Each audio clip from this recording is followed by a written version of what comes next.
I am Ariel Santos from Texas Tech University Health Sciences Center in Lubbock, Texas.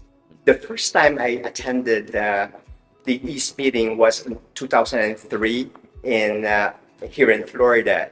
And Dr. Nicole Stassen, the former East president, invited me to join over, and I was hooked since then. I've been joining almost regularly. I rarely miss it in the last 20 years. I think East has a lot to offer to its members, especially to young trauma surgeons, but to any trauma providers. I think there's a lot of opportunities.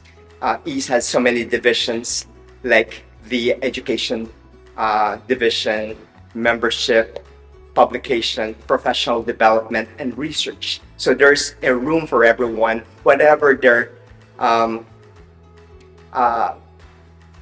initiatives or interests are. So there's a lot to offer for East.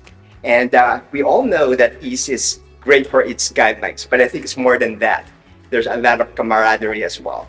I recommend it to all young trauma surgeons and all the future and present trauma care providers to join the East. I think going to East is just like going to a family reunion. You see new members and new fellows and students, to mentor, as well as meeting and connecting with old friends and colleagues as well, and opportunity to collaborate and do research so we could move forward trauma research in the future.